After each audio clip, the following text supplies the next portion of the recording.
नमस्कार आदाब दोस्तों। तो चलिए आज हम फिर लाए हैं देश दुनिया की तमाम छोटी बड़ी ब्रेकिंग न्यूज। तो खबरों को स्टार्ट करने से पहले आपसे छोटी सी रिक्वेस्ट है दोस्तों, अगर चैनल पर नए हैं तो चैनल को सब्सक्राइब करें, नोटिफिकेशन को ऑन करिए और वीडियो को लाइक करें, अपने दोस्तों के साथ ज्यादा से ज्यादा शेयर करें। तो आज की सबसे पहली और बड़ी खबर में आपको लंबे समय से बिहार की यात्रा कर रहे चुनावी रणनीतिकार प्रशांत किशोर की पार्टी में भोजपुरी की मशहूर अदाकार अक्षरा सिंह की एंट्री होने जा रही।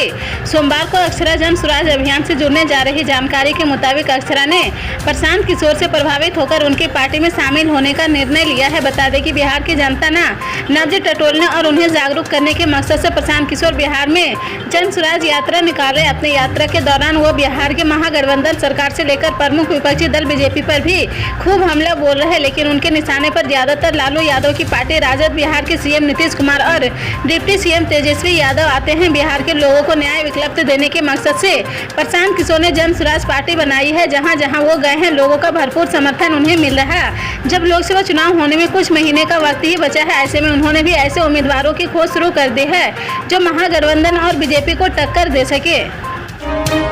निर्माणाधीन सिलक्यारा बड़कोट सुरंग में फंसे 41 श्रमिकों को बाहर निकालने के लिए सुरंग के ऊपर से की जा रही लंबवत ड्रिलिंग 31 मीटर तक पहुंच चुकी है।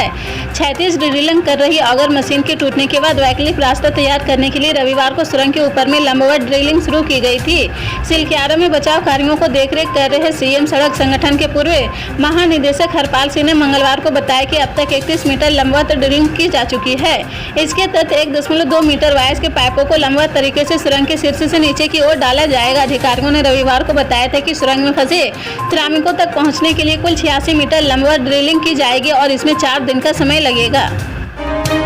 कोरोना वायरस के बाद दुनिया भर में एक और वायरस कोहराम मचाने के लिए तैयार है। यह सवाल इसलिए पूछा जा रहा है क्योंकि कोरोना वायरस की तरह एक वायरस की उत्पत्ति भी चीन में हुई है। यह वायरस चीन में कहर बरपाने लगा है। चीन के उत्तर पूर्वी इलाके में स्थित लियाओनिंग प्रांत के बच्चे इस वायरस की चपेट में आकर तेजी से बीमार हो रहे हैं। इस बीमारी की चपेट में आए बच्चों के फेफड़ों में जलन, तेज बुखार, खांसी और जुकाम जैसे लक्षण दिखाई दे रहे हैं। इस रहस्यवामी निमोनिया कहा जा रहा है। इस वायरस के दस्तक के बाद चीन में दहशत का माहौल है।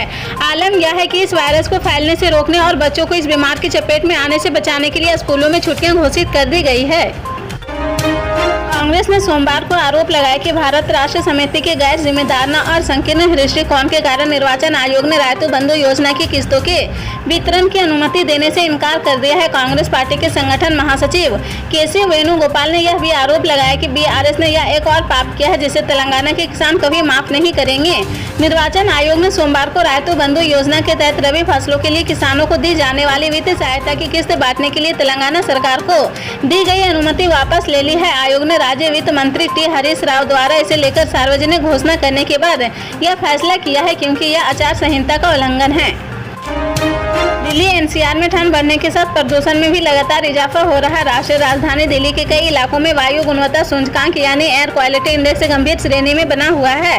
हालांकि औसतन AQI बहुत खराब कैटेगरी में है। केंद्रीय प्रदूषण नियंत्रण बोर्ड के मुताबिक दिल्ली के कई इलाकों का एयर क्वालिटी इंडेक्स दोपहर 12 बजे के करीब ही 400 के पार रिकॉर्ड किया गया है। इस बीच NDMC ने 1700 लीटर की सबसे बड़ा क्षमता वाली एंटी स्मोक गन VIP इलाकों में तैनात कर दी है जो पूरी तरह CNG पर आधारित है।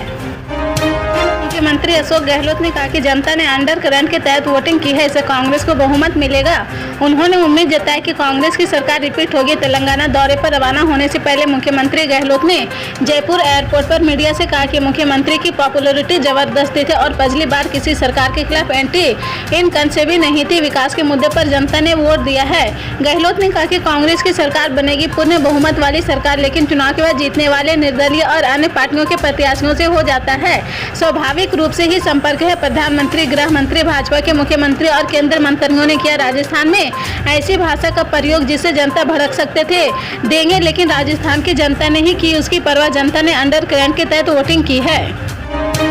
देश में पहली बार केरल के जिला स्तरीय सरकारी अस्पताल में किडनी का सफलता से प्रत्यारोपण किया गया है। राज्य सरकार के मुताबिक यह भारत में अपनी तरह की पहली उपलब्धि है जिसमें जिला स्तर के एक सरकारी अस्पताल में अंग प्रत्यारोपण सर्जरी की गई है। राज्य के स्वास्थ्य विभाग ने एक बयान में कहा कि सर्जरी रविवार को एर्नाकुलम स्थित जनरल हॉस्पिटल में की गई है। इसमें कहा गया कि 50 साल की एक महिला ने अपने 28 वर्षीय बेटे को किडनी दान दी है। बयान के मुताबिक सर्जरी के बाद दोनों की हालत में सुधार हो रहा है। इसी तरह की पल पल के अपडेट जानने के लिए जुड़े रहें आप न्यूज के साथ। मिलते हैं अगली बड़ी खबर में।